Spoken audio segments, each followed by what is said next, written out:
this passage of the Genius Act and this increase in usage of stablecoins is going to be seen as the beginning of the end of the traditional financial ecosystem. What we're getting toward is a high-tech barter society where I can really barter goods for one another.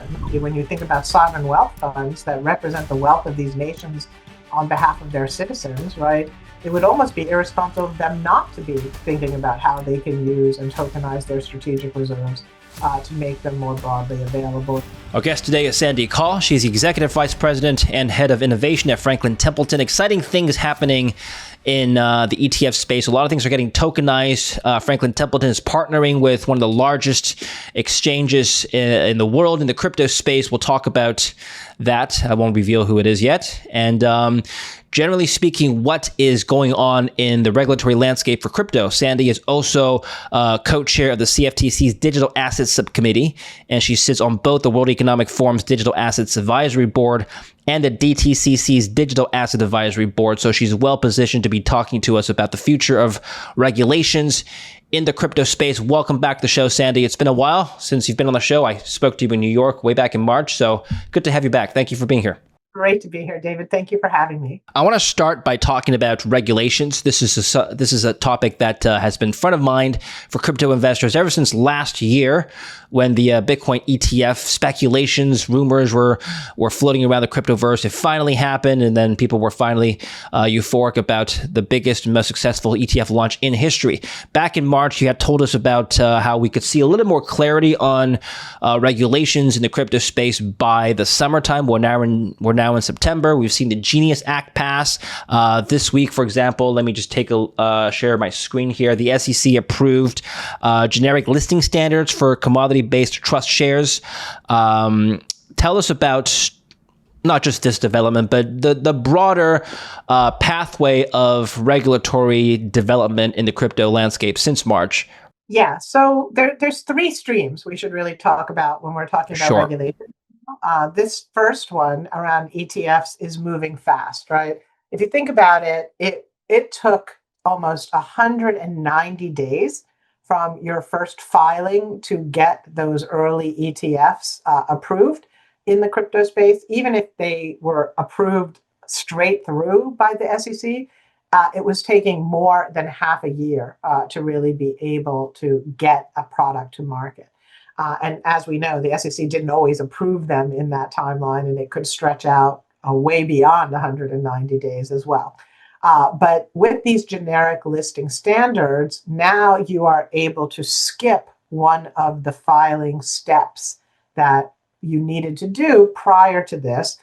And it's cutting the timeline from 190 days to potentially as little as 30 to 60 days, right? That is a huge shift in our ability to bring product to market. And it's also giving us more standards around what has to be in place for an asset to be considered eligible to go through this straight through process. So that's about having predictability. It's about having some a reference to how it has performed in a futures market, right? There's starting to be criteria that can tell us that a token is ready to be listed within an ETF structure, and it is cutting the speed with which it's cutting the delays and increasing the speed by which you can get listings into the marketplace and then launched. So this should really start to increase the flow of new product. And I think you can see from the whole slew of filings that are starting to come in now, people have been waiting for these rules and holding off on filing because they're actually gaining time by having waited a little bit more, because these have been widely anticipated. And not only were they widely anticipated, they actually came out even faster than people had expected. So this is a big development that will really help to expand and support the growth of crypto ETFs. So crypto ETFs is one big stream. With the growth of ETFs expanding into the crypto sphere, investors want to be protected. So certainly we may see a lot of just scam products trying to list ETFs, or investors wanting to be protected from rug pulls and the not. We want to see the SEC green light ETFs, but at the same time, we want protection as well. How do we walk that balance?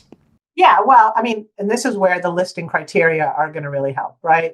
There's lots of tokens out there that might get a lot of interest, but to be professionally traded, there really has to be futures markets around them, market makers engaged with them, policeable activity that shows a whole track record of reliability and pricing, right?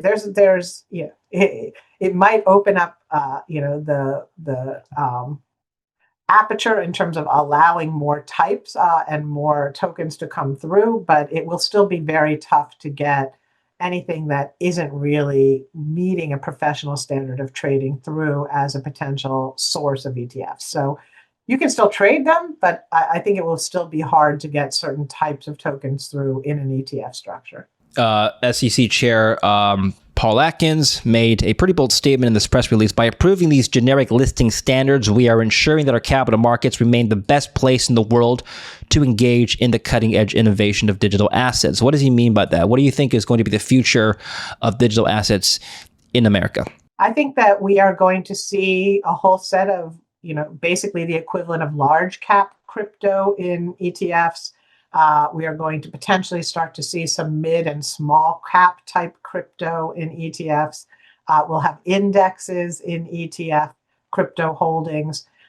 So it will become a regular part of the investing ecosystem, right? Portfolios will have allocations to crypto ETFs. It's really solidifying this as an asset class that will be included in multi-asset class portfolios. So it's a pretty exciting time to see how quickly this has all occurred. When you were speaking earlier, David, I was like, was it really only a year ago that we were talking about It wasn't even a year. It was 6 months. I know. Now I'm like freaking out that it's been the longest 6 months in the world, I think. Welcome back, Sandy. Good to see you again. I know. Well, the XRP and Solana ETF launches are buzzing. It's what's next for those tokens? What do you think?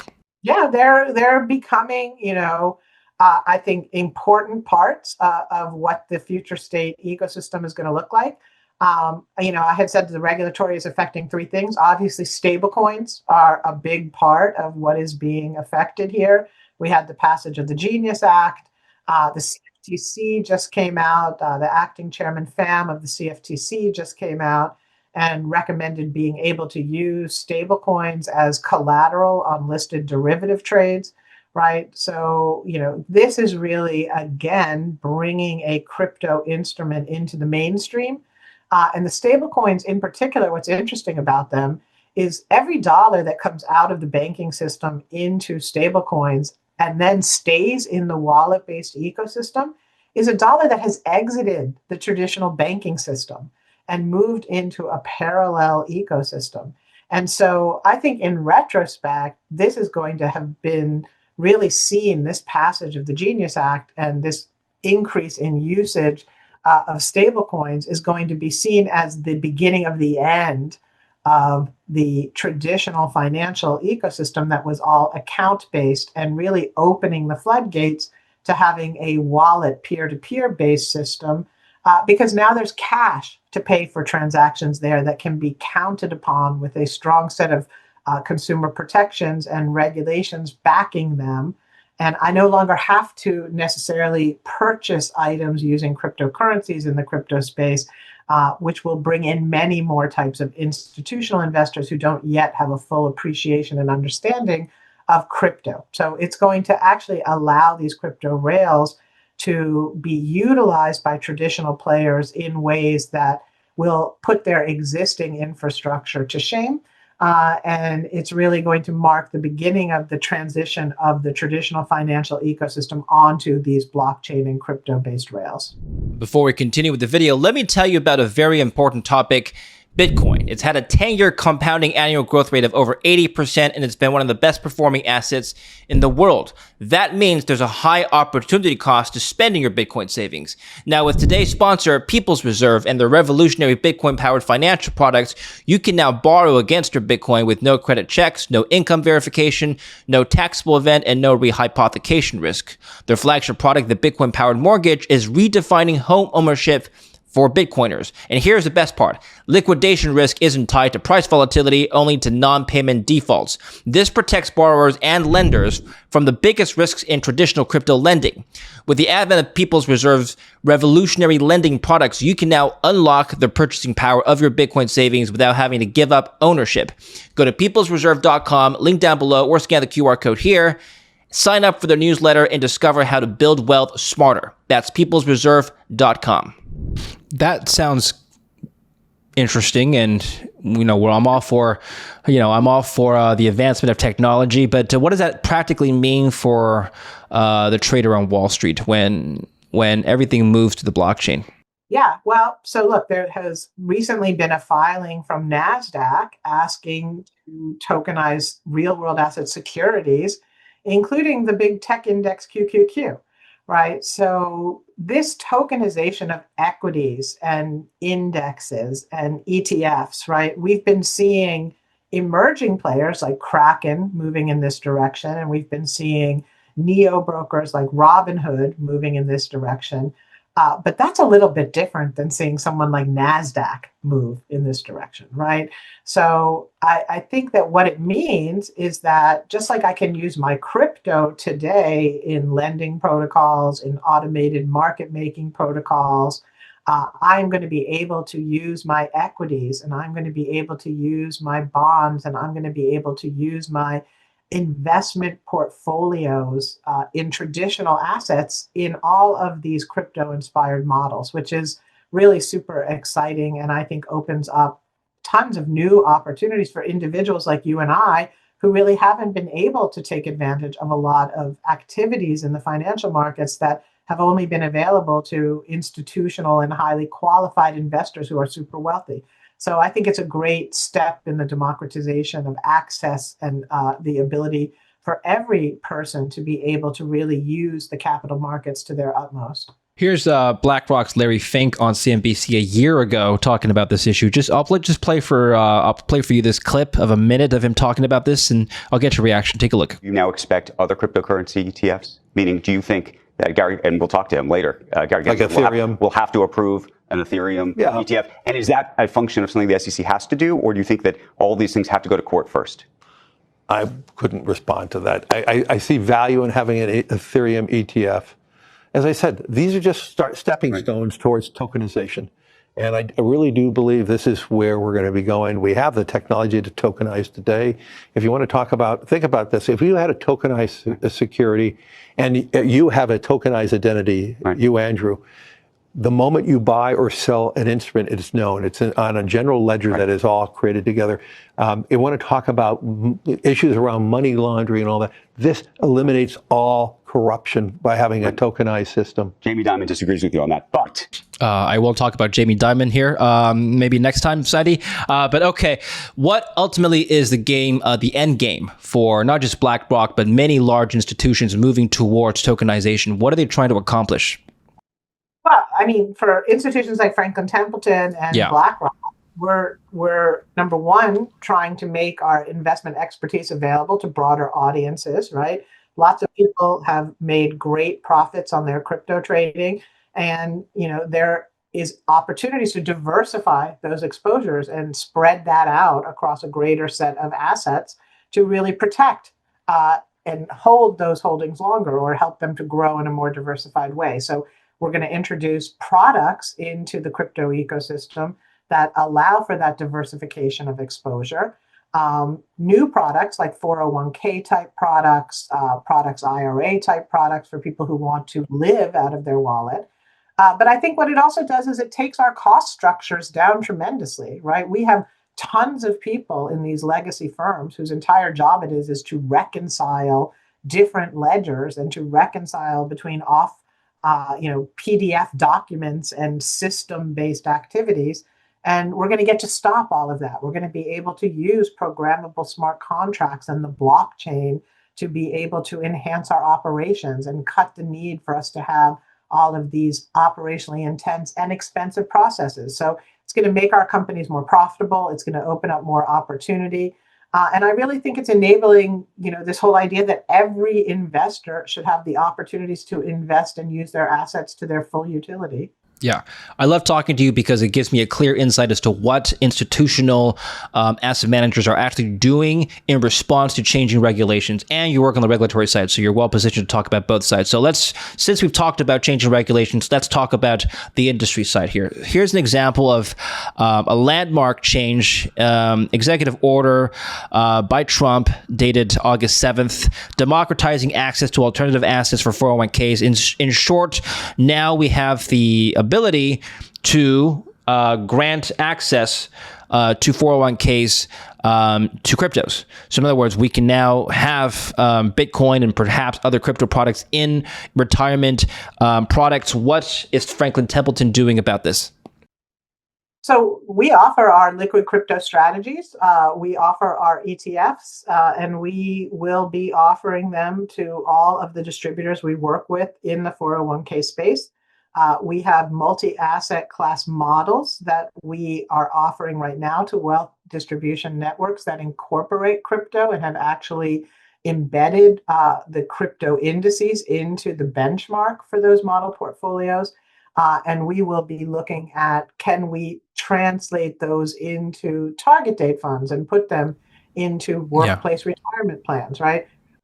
And it's the other way too, right? We can bring our tokenized ETFs and our tokenized funds into the crypto space so that you can incorporate your own crypto into your retirement portfolios, right? So I think it's going to work in both directions. It's going to bring crypto into the traditional ecosystem, and it's going to bring traditional investment products into the tokenized wallet-based ecosystem, both. Okay, before we talk about your partnership with a crypto exchange, I want to just touch on another example of tokenizing a real-world asset. Tether recently tokenized $100 million in physical gold royalties. I know we're not, you're not a Tether executive, but just looking from the outside, why would a stablecoin company want to do this? Well, I think there's a couple reasons why Tether wants to do this. Number one, Tether wants to be able to offer a product that meets some of these newer standards. And the way that Tether has run their stablecoin in the past and their decisions about their reserve pool and wanting to keep that reserve pool private make it harder for them to be in certain markets. So this is a way for them to relaunch with a product that meets all of the regulatory standards. So I think number one is a smart strategy. It gives them entree to markets where they're struggling to have entree today, particularly Europe under the MiCA rules and the US under the Genius Act.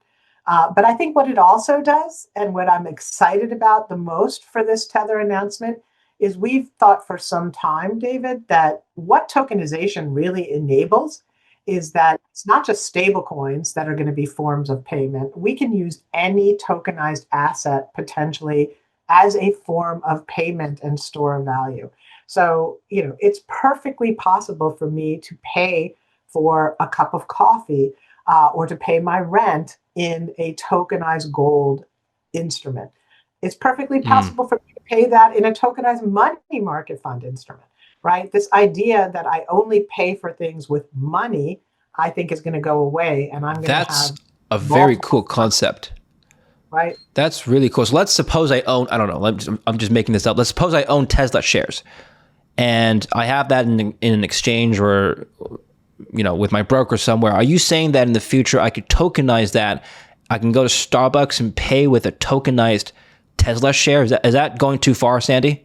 Yeah, I think that's accurate, right? In a sense, what we're getting toward is a high-tech barter society where I can really barter goods for one another, not just using cash. Why would vendors, I'm just using Starbucks as an example, why would companies and vendors want to accept this system, though, for payment?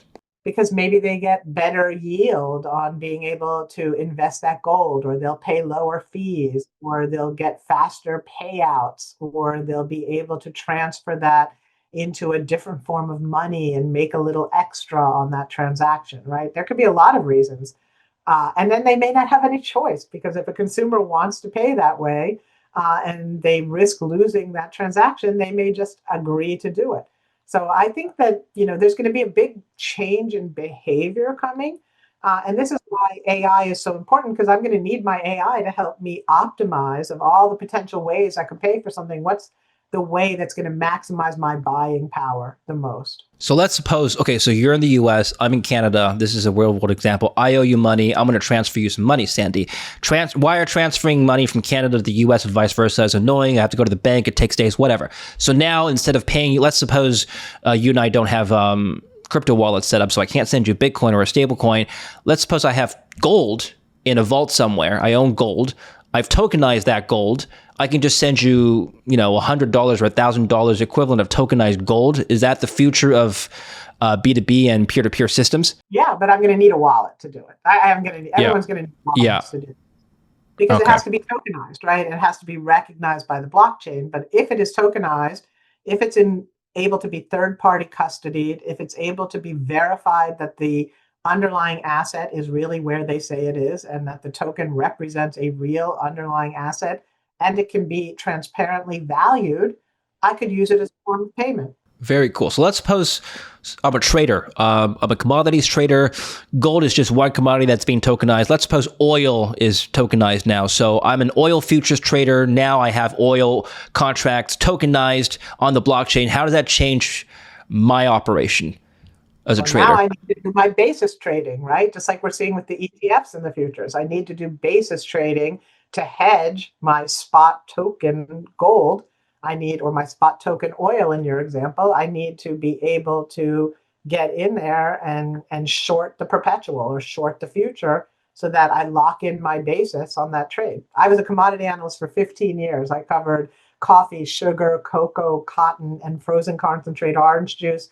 Let me tell you, there are experts in hedging these things moment by moment, and that will all translate into this new environment. How does the CFTC feel about tokenizing commodities? CFTC is very much in favor of us using these technologies to really be able to enable the financial system to operate ever more effectively and efficiently. So being able to tokenize commodities creates new demand channels for them that can help farmers in countries or can help producers in areas where the value of their commodities can now be better recognized. I think it's a win-win for folks. Okay, let's talk about your partnership with, surprise, surprise for some people, Binance and Franklin Templeton to develop digital asset initiatives and products. Some people in the crypto sphere, or I suppose even traditional finance, might be surprised to see the world's largest crypto exchange partnering with one of the most established traditional finance institutions in the world. Although I suppose if you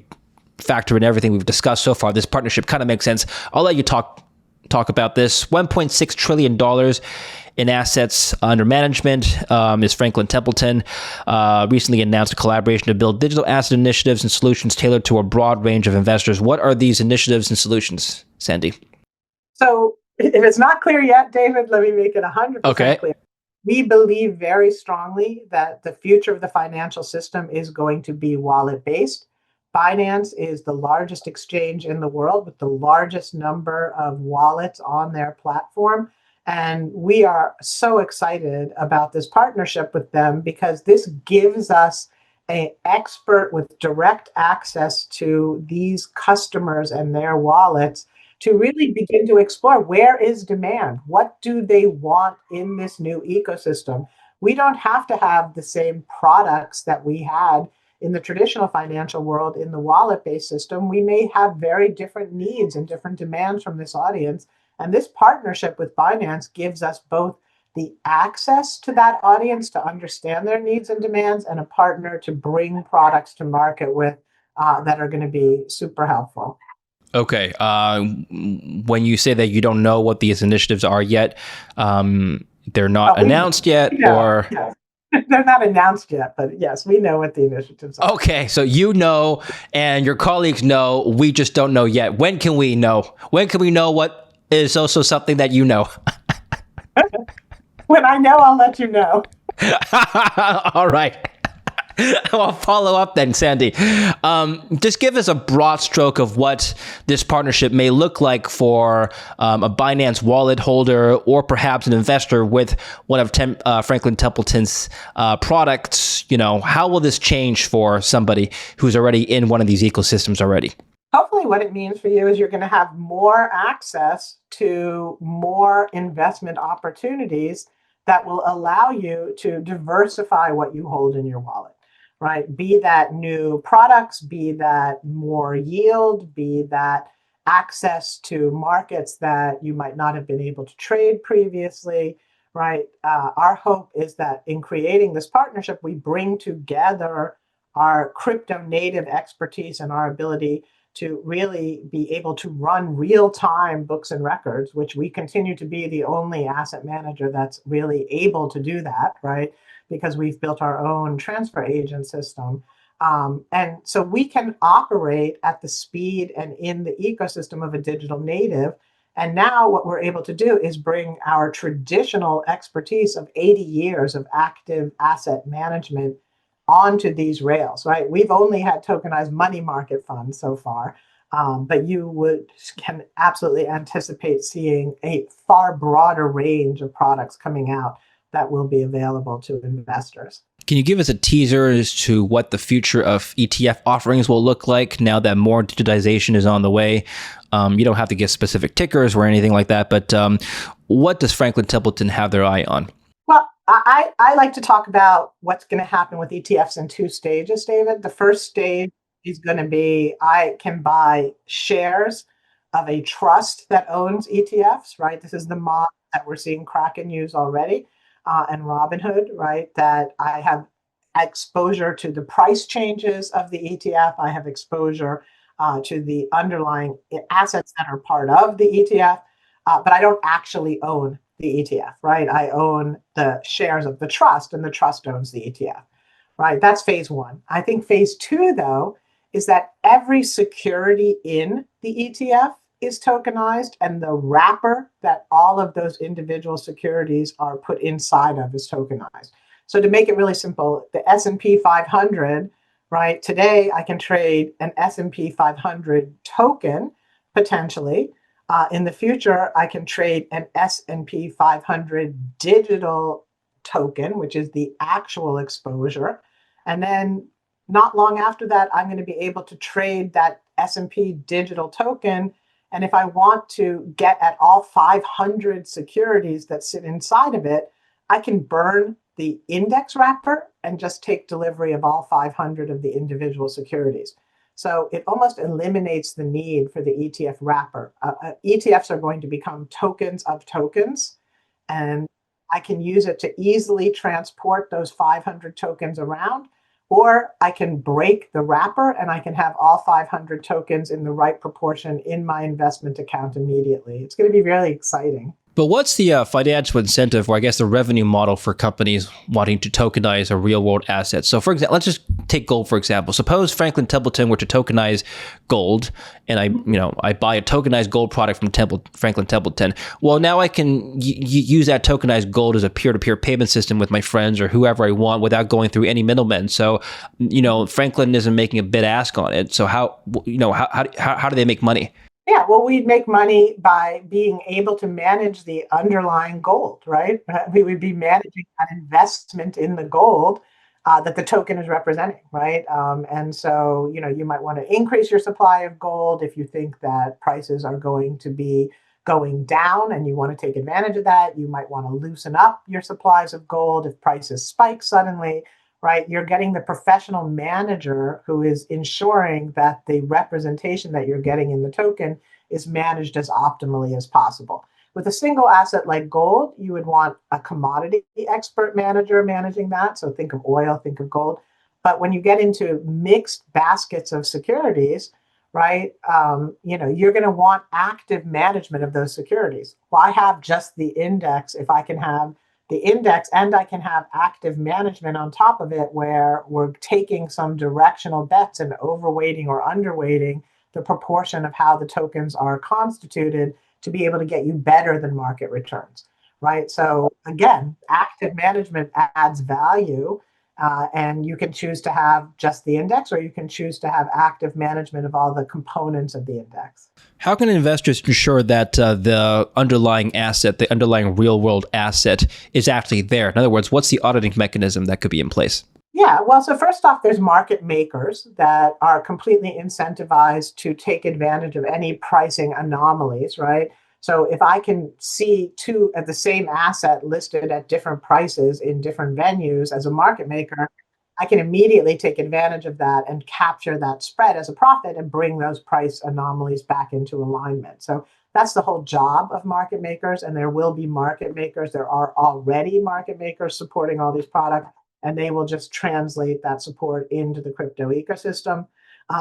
There's also regulations for regulated products around not being able to have different price quotes in different venues. So it's likely that as these products become regulated and tokenized under regulatory frameworks, that we're going to see these rules like Reg NMS and other rules that dictate how exchanges today that trade securities have to keep their prices in quotes in alignment. We'll probably see those same rules and regulations translate into the crypto space to protect consumers and ensure that you're not getting ripped off by people manipulating the underlying assets. Okay. There are now rumors, shifting gears now to crypto reserves around the world. Claims of UK and Dutch Bitcoin reserves go viral despite severe exaggeration. I think the Dutch government has denied this rumor. Anyway, I'll let you comment on not this rumor in particular, but the overall broader implications of the U.S. setting a precedent for a Bitcoin strategic reserve. By the way, what's the update on that? Haven't heard much of an update. I think there is a proposal working its way through Congress. But look, I have felt for years, David, going back all the way to 2020, felt for years that Bitcoin will become a strategic reserve asset. It is the curtailed nature of how many Bitcoins there are, this idea that they are immutable, this idea that the ownership can be completely verified, right? Bitcoin is a good asset for these types of strategic reserves. And I think that this will become common, right? It's all very exciting now because people are first talking about it. In 5 years, people will be talking about what countries are not having strategic Bitcoin reserves and why aren't they. So I think this is just the nature of Bitcoin as an asset becoming more widely understood. And people realizing that with all of the geopolitical uncertainty in the world today, having this non-governmental asset store of value that's highly transportable is pretty important, right? People have had reserves of gold for decades and decades, but there's a lot of infrastructure involved in holding reserves of gold. It's a lot easier to hold Bitcoin. The critics of having a reserve of Bitcoin on a government scale will point to the fact that Bitcoin's price is still in 2025 quite volatile. Just because it's gone up 100% in the last year doesn't mean it can't go down 50% in the next year. We don't know. It's certainly done that in the past. I don't know if Trump has actually Trump and his associates have actually had a response to that. What's your response? My response to that is the same response I had to the commodities, right? Is that we have had an ability for hundreds of years to hedge volatile assets through putting on futures trades or doing forward options contracts. And we hedge Bitcoin just as well, right? There's no reason why something being volatile should prohibit it, right? Oil is a highly volatile commodity, right? And we're still able to have strategic reserves of oil. So, you need professional traders that are going to be able to hedge that exposure and manage that exposure. Goes back to why you asked, why if we tokenize gold, would someone need, why would a firm like Franklin Templeton want to tokenize gold? Because you still need someone to actively manage the asset to ensure it keeps its maximal value. I wonder how tokenization of real-world assets could affect sovereign debt. Presumably, nations can then just tokenize their resources, natural resources, whatever else they have within their borders, claim a collateral on that, and use that as some sort of debt instrument in the capital markets. I'm just speculating here. How do you see that playing out? I think you're exactly right. I mean, especially when you think about sovereign wealth funds that represent the wealth of these nations on behalf of their citizens, right? It would almost be irresponsible of them not to be thinking about how they can use and tokenize their strategic reserves to make them more broadly available and having more utility in the financial ecosystem. So I think that, again, tokenization is opening up all of these opportunities. And because the Genius Act has now put stablecoins into the common lexicon and provided a generally accepted form of payment that is not linked to a cryptocurrency, all of these things become much easier to envision. Okay, very good. Thank you very much. That was a great talk. Final question before I let you go, Sandy. So we've seen the Genius Act pass. We've seen clarity on ETF offerings and their timelines. We've seen the tokenization of real-world assets, which we're talking about, transpire. What is the next innovation and or piece of legislation that could move the crypto world even more into 2026? What are you looking forward to next? Look, there's two pieces that are still missing, right, that we need to see action on. The first is, even if you're tokenizing real world assets, there has not been enough discussion about moving them off of these old traditional settlement rails onto blockchain settlement rails, right? If I can exchange payments and assets instantaneously in blockchain, I'm not going to want to wait 24 hours to actually trade a tokenized equity. So it's great that we're talking about tokenizing these assets now, but we're not talking yet about making them digitally native instruments. We're still talking digital twins. Once we get to digitally native instruments and we have atomic settlement, that really opens up a new possibility. And then the second thing is identity, right? Right now, both counterparties to a regulated transaction have to perform their own independent know your customer anti-money laundering check. There are far superior digital identity solutions now available, and we need the regulators to really start to consider these new identity solutions and upgrade their approach to KYC AML. All right. Very good, Sandy. Thank you very much. Where can we learn more about you, Franklin Templeton, and keep up to date on your offerings and developments? You can follow me on LinkedIn. You can check our CryptoX chat under CryptoFT, and you can go to our FT website where you can download a lot of the research and the thought leadership papers that we're publishing. So we look forward to hearing from you guys. We love feedback on the work. Excellent. Thank you very much. We'll put the links down below, so make sure to follow Sandy and Franklin Templeton there. So congratulations on all your success and developments in the space. Sandy, we'll speak again soon. Take care for now. Thank you so much for having me. Thank you for watching. Don't forget to like and subscribe.